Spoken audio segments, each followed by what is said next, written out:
Welcome to the Daily Exchange, guys. We're here with Roger. We're talking about Bitcoin, Bitcoin Cash, Bitcoin.com. We're talking about everything there is with big blocks, little blocks, new wallets, lightning fast transactions. We'll see you guys right after this.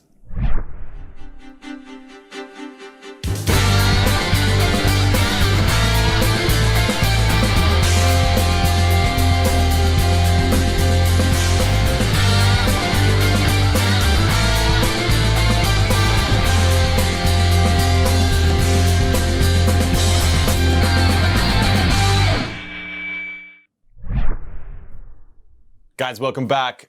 Want to introduce a very illustrious guest today, Roger Ver. Welcome to the Daily Exchange. Thanks for having me on.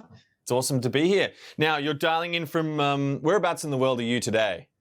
We are in Tokyo, Japan today. Awesome stuff. Okay. Now, for everyone who's watching this and newly to meet you as well, tell us, what is sort of Bitcoin to you? Tell us your story. Yeah, so I guess there's two answers. So I originally got involved about 10 years ago in Bitcoin. And at that time, there's this Bitcoin white paper.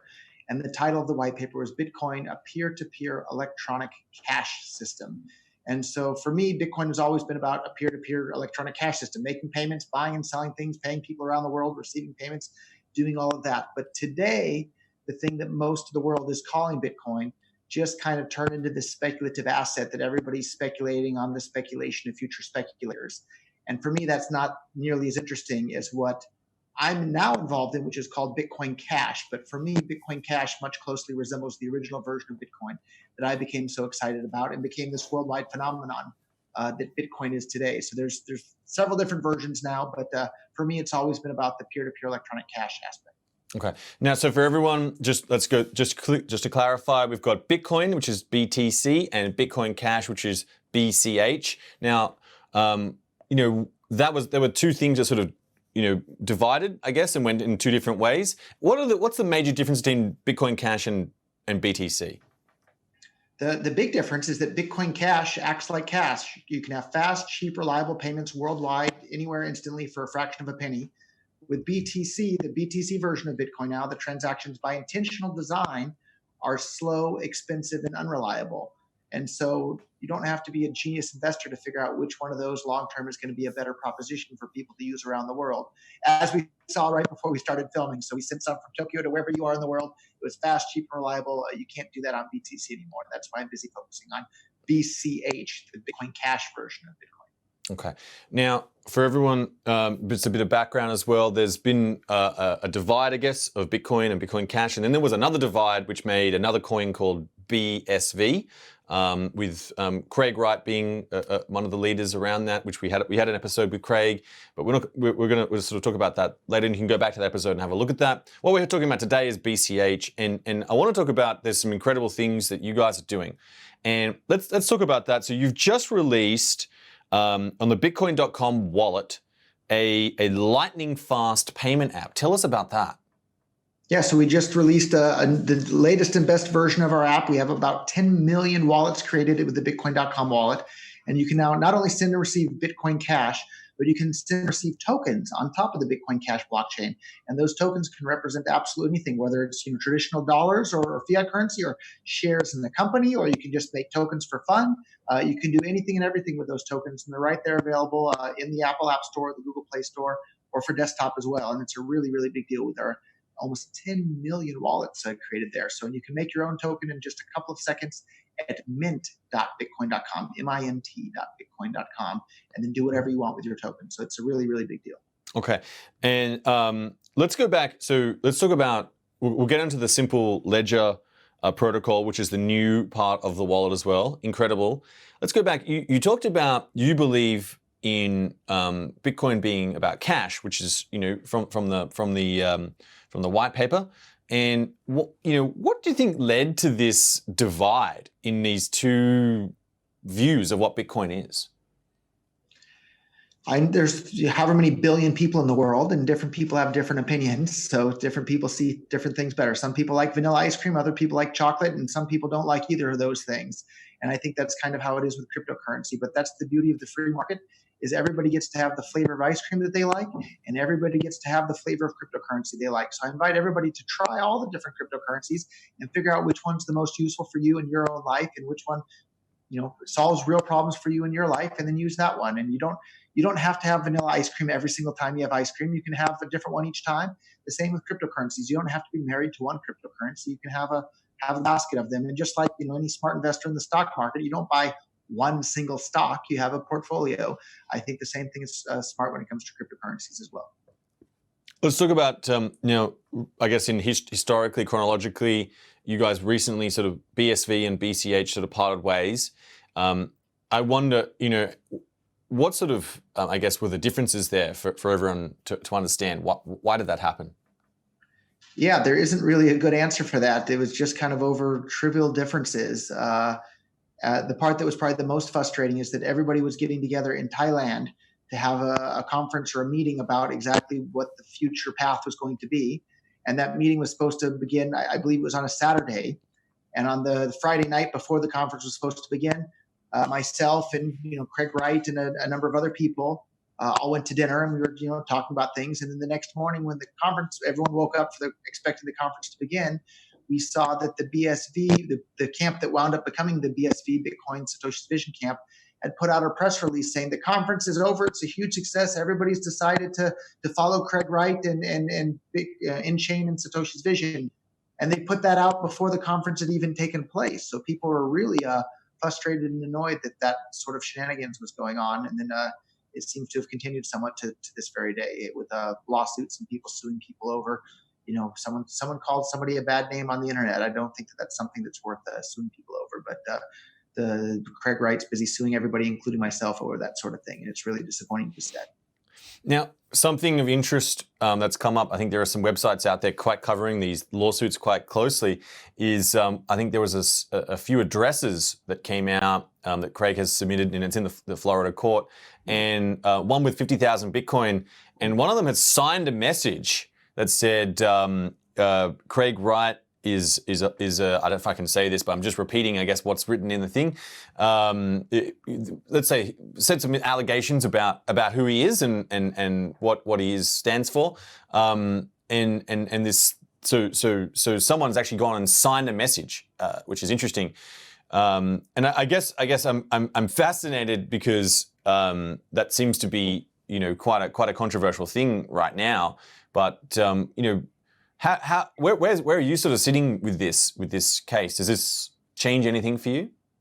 Yeah, well, Craig is suing me because I called him a liar and a fraud previously. So, but I think the judge in Florida also called him a liar and a fraud in the official statement from the court down there. And but the lawsuit's still ongoing, and I don't want to stir up too much additional drama and trouble. And for me, the entire time, this hasn't been about individual players. This has been about, let's build tools to empower individuals to have complete control over their own money and not worry about, junior high school, he said, she said, I don't like him because of whatever stuff. Like, let's build the tools to enable people to have control over their own money anywhere on the planet without getting permission from any politician or any judge in Florida or anywhere else. And that's why I'm here and busy doing this every day. So, and I wish anybody good luck that's on that same mission.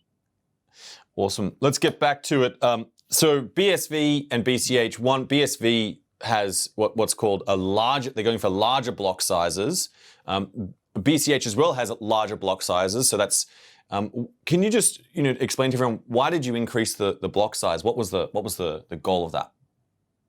So I think I'd almost categorize things into two versions of Bitcoin. There's the small block Bitcoin that everyone's calling Bitcoin, and then there's big block Bitcoin, which would be both BCH and BSV.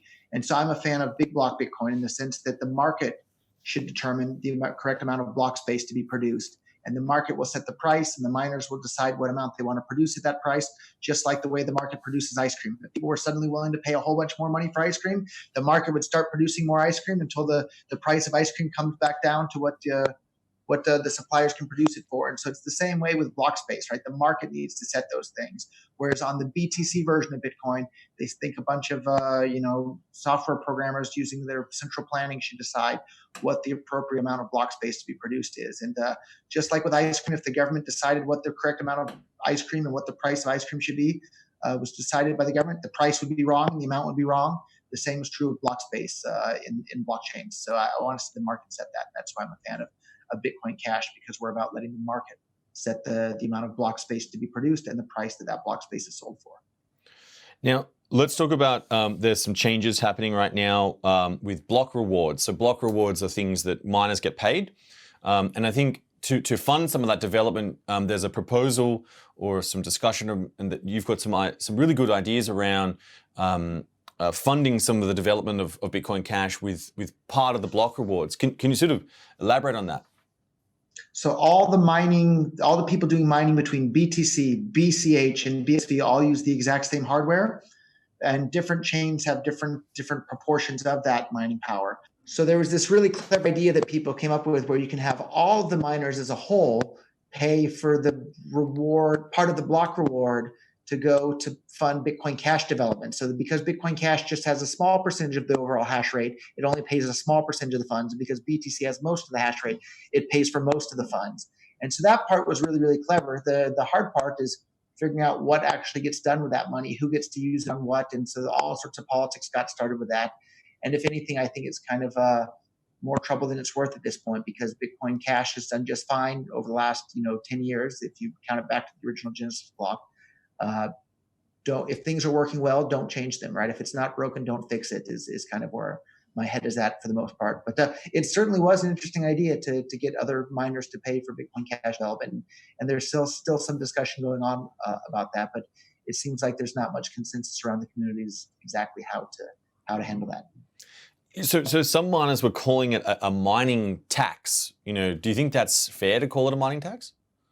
Yeah, if you look at the definition of a tax, it's certainly not a tax, but there isn't a shorter, simpler, one single word to describe it that's as easy to flow off the tongue as tax. But it's not a tax, but tax seems like not a bad word to refer to it as.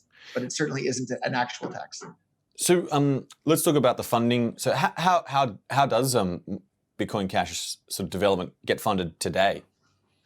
So it's mainly from the businesses using Bitcoin Cash. So maybe a couple of months ago, Bitcoin.com held a fundraiser, and I think we raised several $100,000 worth of Bitcoin Cash that today is probably worth closer to $1 million, because the price of Bitcoin Cash has gone up since then, to help fund protocol development work and things like that. And we're actually planning some additional fundraisers from the Bitcoin Cash community to help support all sorts of things, including a fun one for WikiLeaks we're about to do. So stay tuned for that. Oh, wow. Exciting stuff. WikiLeaks development in play there. Now, let's come back to, there's obviously a lot of tokens that came out in 2018, 2019.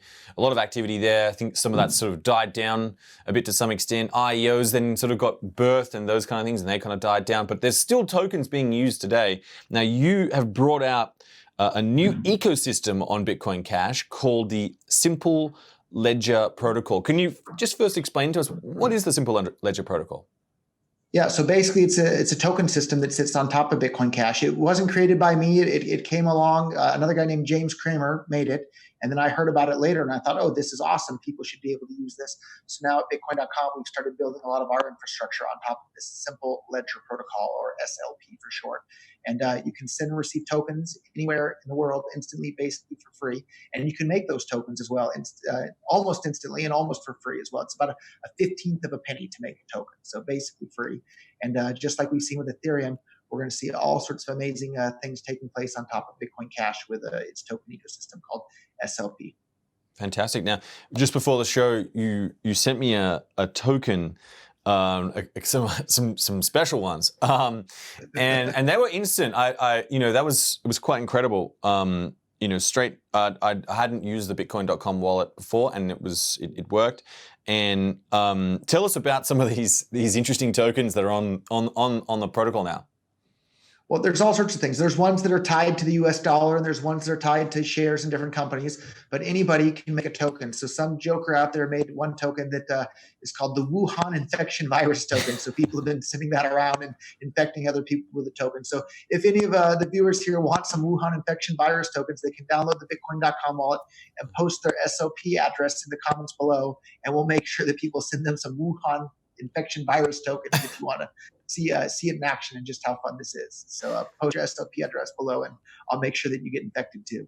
Incredible. Now, so you said, what is your sort of vision for some of the tokens? You said there were shares, stablecoins. Tell us about your vision of what this will be used for.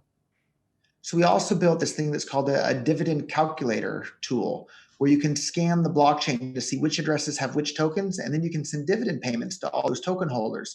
So a really clear example of that would be if you have a company or a traditional stock, and then every quarter it pays out dividends, you can tokenize the stock in the company and then pay the dividends on chain to all these token holders around the world.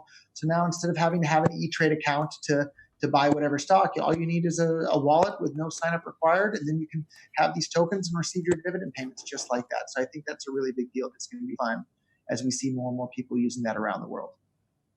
Incredible. Now, I guess there's been a lot of movement right now in stable coins, particularly, last year, towards the end of last year, we had the whole Facebook Libra movement.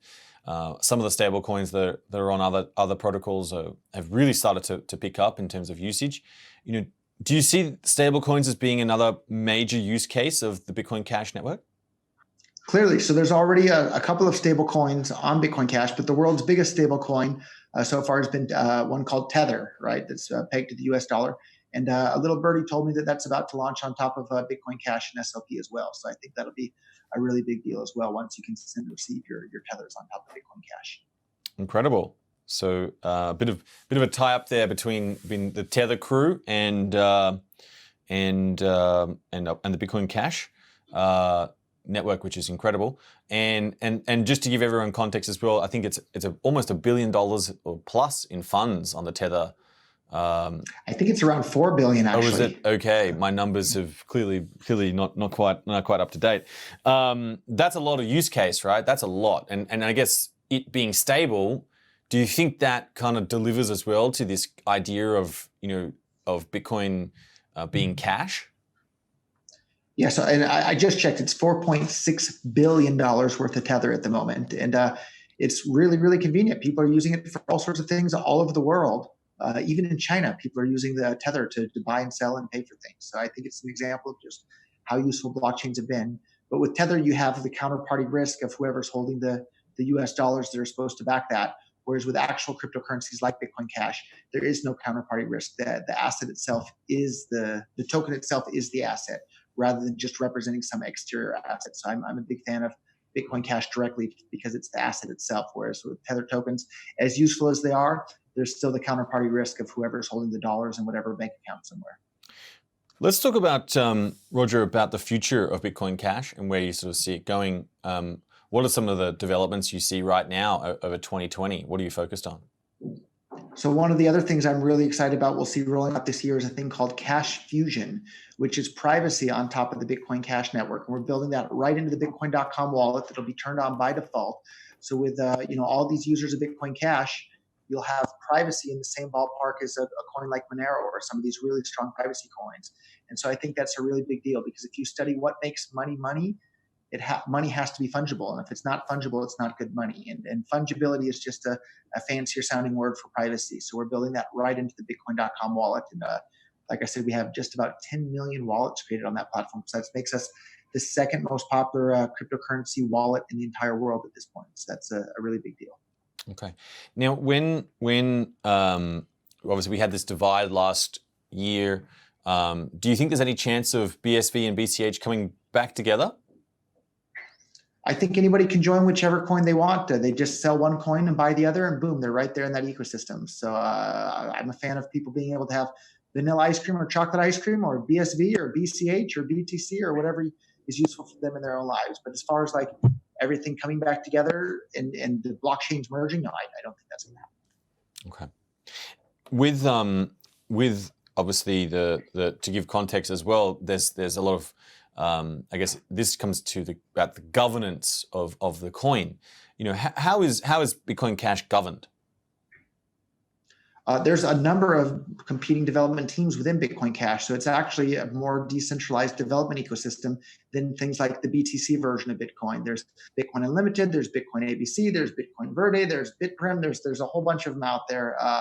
BCHD, there's all sorts of different things, and they're doing really cool stuff. And again, that Cashfushion privacy tool on top of Bitcoin Cash is a really, really big tool too. And there's multiple teams working on implementing that into multiple wallets. And so I think people shouldn't underestimate the importance of having distributed multiple development teams working on things, because it's great for the ecosystem.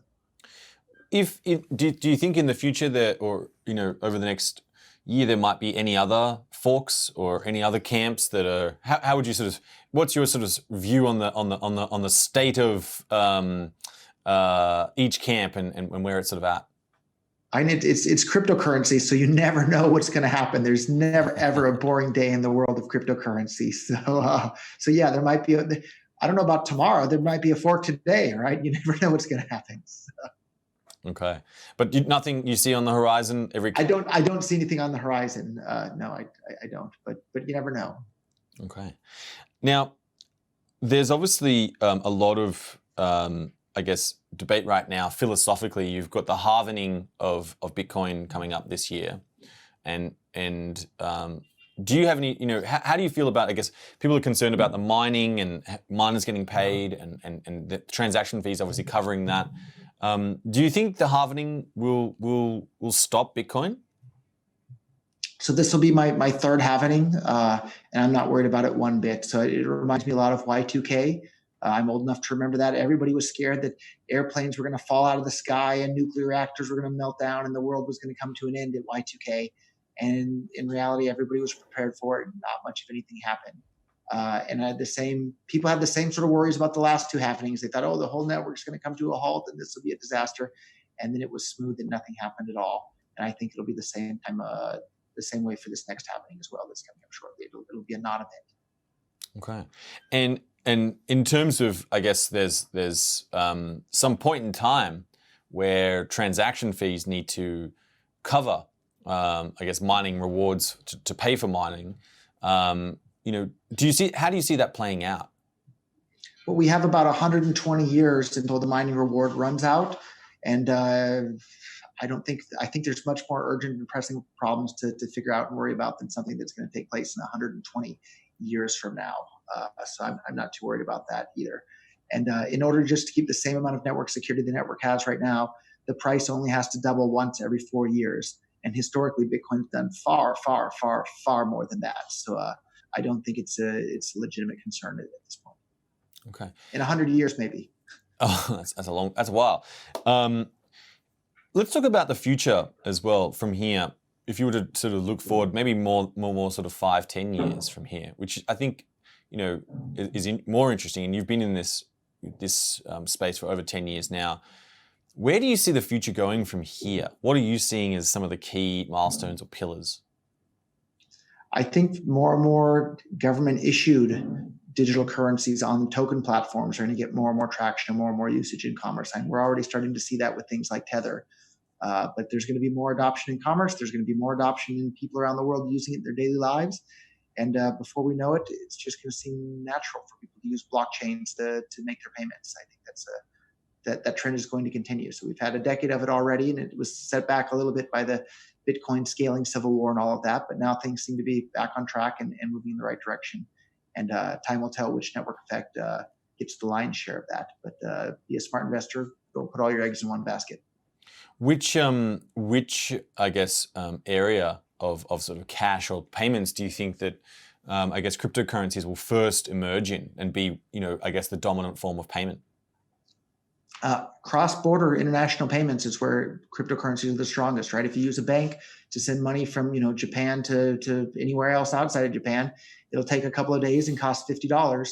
As we saw right before the call here with Bitcoin Cash, it's instant and basically free. So it's really hard for the banks to compete with that. And so I think that's where we'll see it get the traction the soonest. Okay. Where's what's sort of coming up next for you, Roger? What's in the pipe? What should people look out for? So some of the fun things that we just launched recently was local.bitcoin.com that allows anybody in any country to buy or sell Bitcoin Cash in any amount with no KYC. That's a really big deal. It's a peer-to-peer exchange where you're just dealing directly with another person, and Bitcoin.com never touches the money in any way whatsoever. Just about a week ago, we launched our mint.bitcoin.com platform that allows anybody to mint their own tokens and then send and receive them around the world with anybody. And we've launched our Bitcoin.com exchange as well, of course. But the big one that I'm excited for coming up later this year will be when we build the Bitcoin Cash privacy tool right into the Bitcoin.com wallet. So all 10 million of our wallet users will be able to have super, super strong privacy with their Bitcoin Cash transactions turned on by default for all of them.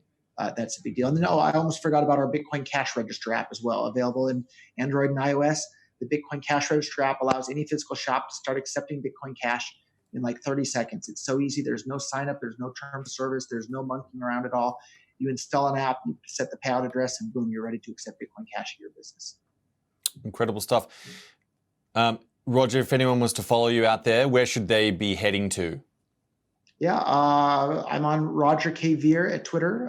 Bitcoin.com, we have our own YouTube channel as well that I try to make content for regularly.